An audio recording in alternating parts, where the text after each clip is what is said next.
નમસ્કાર વિદ્યાર્થી મિત્રો. આજે આપણે રેરા એક્ટ એટલે કે real estate regulation and development act 2016ના ખૂબ જ અગત્યના પ્રશ્નોની ચર્ચા કરીશું. વિડીયો શરૂ કરતા પહેલા જો તમે અમારી એપ્લિકેશન ડાઉનલોડ ન કરી હોય તો કરી લેજો. એપ્લિકેશનમાં તમને દરેક એક્ઝામના MCQ, સ્ટડી મટીરિયલ તેમજ ટેસ્ટ સિરીઝ મળી રહેશે. તો એપ્લિકેશન ડાઉનલોડ કરવાનું ભૂલતા નહીં. તો ચાલો મિત્રો આજના વિડીયોની શરૂઆત કરીએ. સૌથી પહેલો પ્રશ્ન છે કે રેરા એક્ટ મુજબ જો સમયસર પ્રોજેક્ટ પૂરો થઈ શકે તેમ ન હોય તો મેક્સિમમ કેટલા સમય સુધી પ્રોજેક્ટ પૂરો કરવાની મુદત લંબાવી શકાય? તો મિત્રો, રેરા એક્ટના સેક્શન 6 મુજબ જો કોઈ બિલ્ડર કે ડેવલપર સમયસર પ્રોજેક્ટ પૂરો કરી શકે તેમ ન હોય તો તે રજિસ્ટ્રેશન લંબાવવા માટે અરજી કરી શકે છે.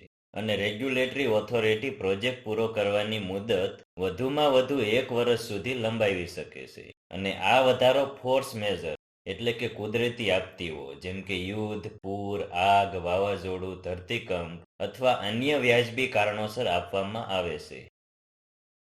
આગળનો પ્રશ્ન છે કે રેરા એક્ટ મુજબ ડેવલપરે કેટલા સમયગાળે રેગ્યુલેટરની વેબસાઇટ પર પ્રોજેક્ટની ડિટેલ્સ રેગ્યુલર અપડેટ કરતા રહેવું જોઈએ? તો રેરા એક્ટના સેક્શન 11 મુજબ રજિસ્ટર્ડ થયેલા પ્રોજેક્ટના ડેવલપરે અથવા બિલ્ડરે રેગ્યુલેટરની વેબસાઇટ પર દર 3 મહિને એટલે કે ક્વાર્ટરલી એકવાર પ્રોજેક્ટની લેટેસ્ટ માહિતી વેબસાઇટ પર મૂકવી પડે છે.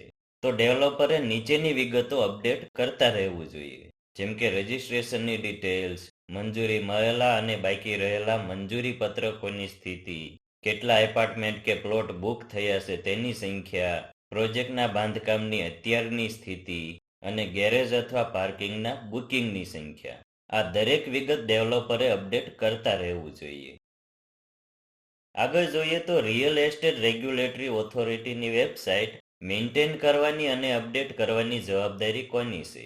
તો રેરા એક્ટ મુજબ દરેક રાજ્યમાં રેગ્યુલેટરી ઓથોરિટીની વેબસાઇટ મેન્ટેન કરવાની અને અપડેટ કરવાની મુખ્ય જવાબદારી રાજ્ય સરકારની છે.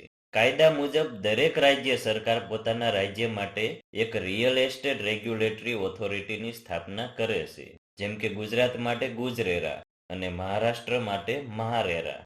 આ ઓથોરિટીની સત્તાવાર વેબસાઇટ બનાવવી, તેને કાર્યરત કરવી અને તેને મેન્ટેન કરવાની મૂળભૂત જવાબદારી રાજ્ય સરકારની છે અથવા તો કેન્દ્ર શાસિત પ્રદેશો માટે કેન્દ્ર સરકારની છે. હવે આગળનો પ્રશ્ન જોઈએ તો રેરા એક્ટ હેઠળ રિયલ એસ્ટેટ રેગ્યુલેટરી ઓથોરિટીને ફરિયાદ કોણ કરી શકે? તો રેરા એક્ટની કલમ 31 મુજબ કોઈ પણ પીડિત વ્યક્તિ રેગ્યુલેટરી ઓથોરિટી સામે ફરિયાદ નોંધાવી શકે છે. જેમ કે હોમ બાયર, અલોટી અને રિયલ એસ્ટેટ એજન્ટ વગેરેમાંથી કોઈ પણ ઓથોરિટી પાસે ફરિયાદ નોંધાવી શકે છે.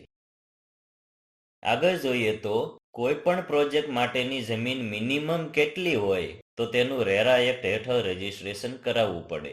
તો રેરા એક્ટની કલમ 32A મુજબ જો પ્રોજેક્ટ માટેની જમીન 500 ચોરસ મીટરથી વધુ હોય તો તેનું રેરા રજિસ્ટ્રેશન કરાવવું પડે છે. તેમજ પ્રોજેક્ટમાં બાંધવામાં આવતા એપાર્ટમેન્ટ કે યુનિટ્સની સંખ્યા 8થી વધુ હોય તો પણ રજિસ્ટ્રેશન કરાવવું ફરજિયાત છે. આગળનો પ્રશ્ન છે કે રેરા એક્ટ હેઠળ પ્રોજેક્ટનું રજિસ્ટ્રેશન ન કરાવવા બદલ મેક્સિમમ કેટલી પેનલ્ટી લાગે?